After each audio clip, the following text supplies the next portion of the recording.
Isayas, Kabanata, Siyam. Ngunit napawi na ang dilim sa bayang matagal nang namimighati. Noong mga nakaraang araw, inilagay niya sa kahihiyan ang lupain ng Zebulun at ang lupain ng Neftali. Ngunit sa panahong darating, dadakilain niya ang lupaing ito, daanang papunta sa lawa, sa ibayo ng Hordan, sa Galilea ng mga hentil. Nakakita ng isang maningning na liwanag, ang bayang matagal nang lumalakad sa kadiliman. Sumikat na ang liwanag sa mga taong naninirahan sa lupaing balot ng dilim. Pinasigla mo ang kanilang pagdiriwang. Dinagdagan mo ang kanilang tuwa.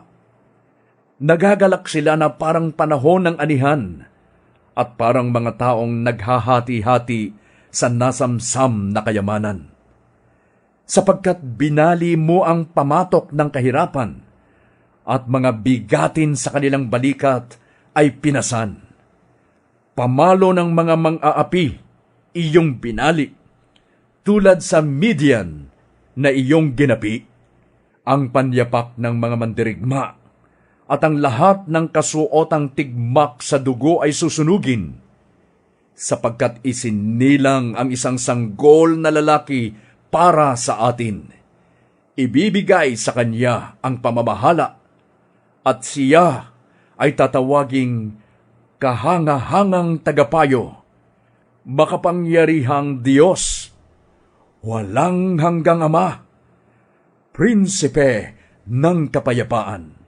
Magiging malawak ang kanyang kapangyarihan at walang katapusang kapayapaan ang ipagkakaloob sa trono ni David at sa kanyang kaharian.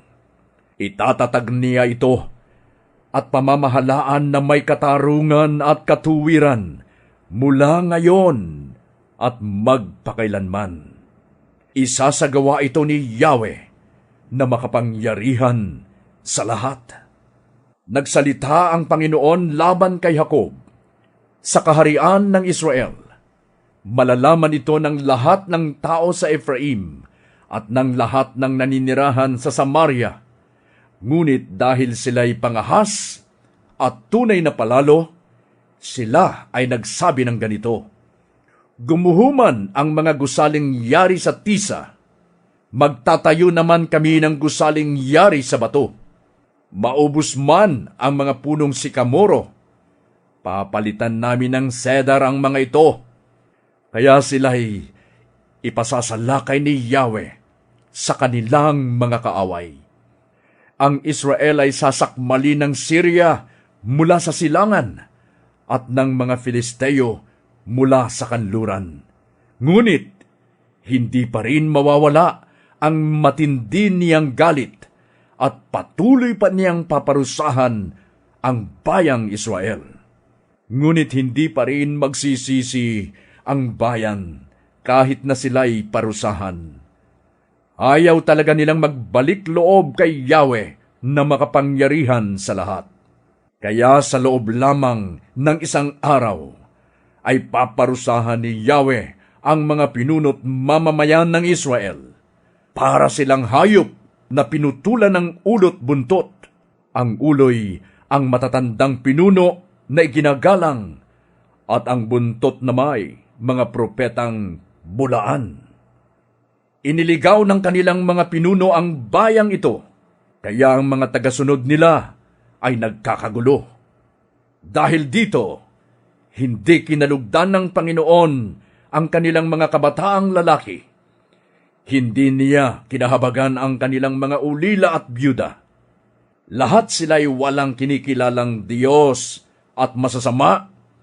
Pawang kahangalan ang kanilang sinasabi. Sa lahat ng ito'y hindi mawawala ang matindi niyang galit. Patuloy niyang paparusahan ang bayang Israel. Ang kasamaan ay naglalagablab na parang apoy at sumusunog sa mga tinik at dawag.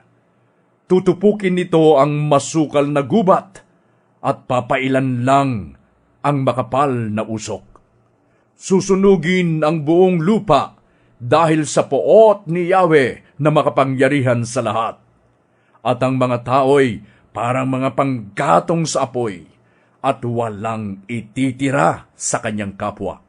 Susunggaban nila ang anumang pagkaing kanilang makikita. Gayon may, hindi sila mabubusog. Kakainin din nila kahit laman ng kanilang mga anak. Magsasagupaan ang mga naninirahan sa Manases at Ephraim, at pagkatapos ay pagtutulungan ang Huda. Ngunit hindi pa rin mawawala ang matinding poot ni Yahweh. Patuloy niyang paparusahan ang bayang Israel.